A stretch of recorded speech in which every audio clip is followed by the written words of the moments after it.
Cameroon, Bandung, Africa, Bandung, to the world, Bandung. Je suis votre frère, votre petit frère, votre grand frère, le digne fils d'Afrique, l'homme le plus noir, l'homme qui déconstruit les mensonges qui viennent de l'Occident, qui dilue le narratif.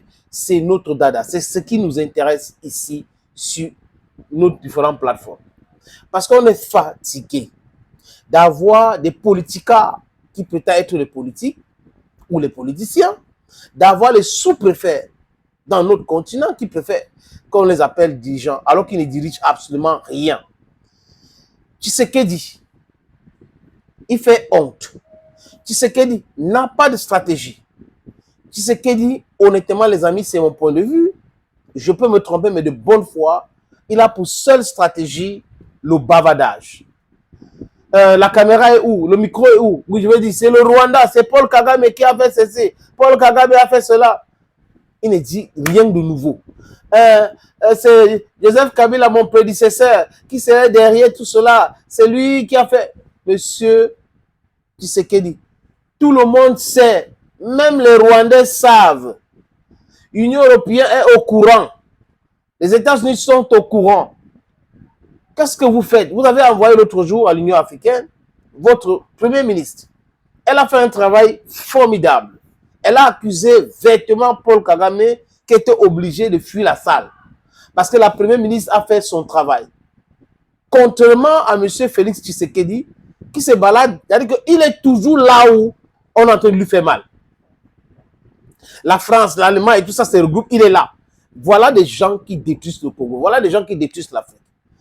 On vous a demandé, M. Tshisekedi, de rompre les relations diplomatiques avec les pays de l'Union européenne et de les accuser ouvertement.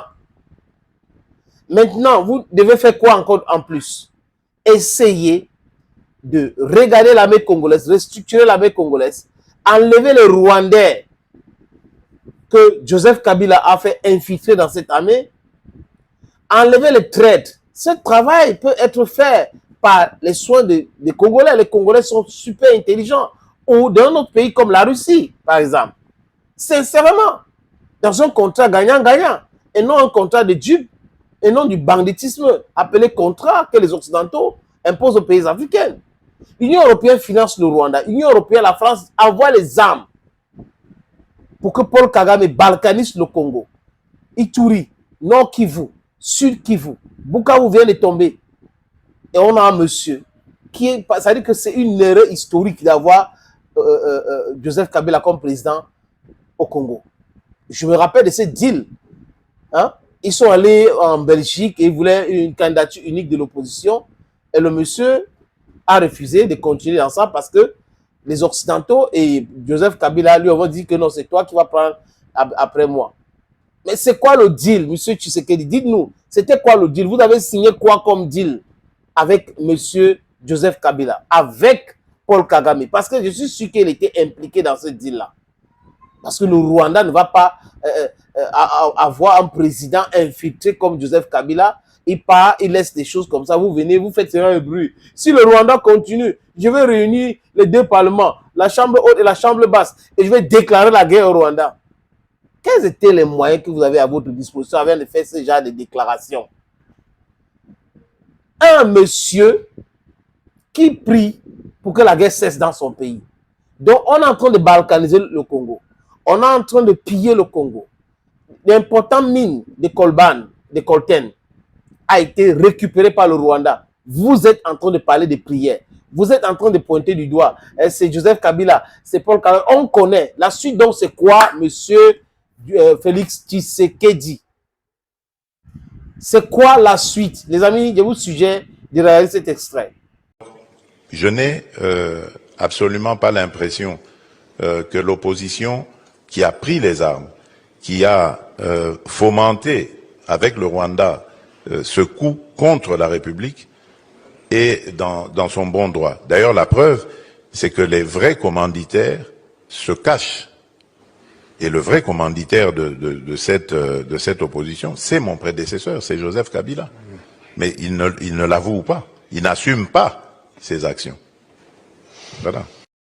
Ça me fait mal à la tête, les amis, d'écouter ce monsieur tout le temps raconter les mêmes histoires. J'ai le droit de me répéter encore et encore. Mais pour que nous libérons, pour que le Congo se libère, Félix Tshisekedi doit écouter les conseils de Assimi Goïta. Pour que le Congo se libère, Félix Tshisekedi doit écouter les conseils d'Ibrahim Traoré. Voilà les dignes fils d'Afrique qui ont conseillé Félix Tshisekedi. Mais il est toujours là dans son emprisonnement religieux. La religion, c'est quelque chose de politique.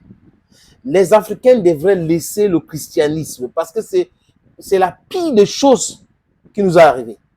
Un tissu de mensonges avec un livre Biblos, qui c'est-à-dire qu'un tissu de mensonge en mensonge en mensonge, et nous, on est dedans. On n'arrive pas à nous retrouver. On va aller chercher notre Dieu à Jérusalem.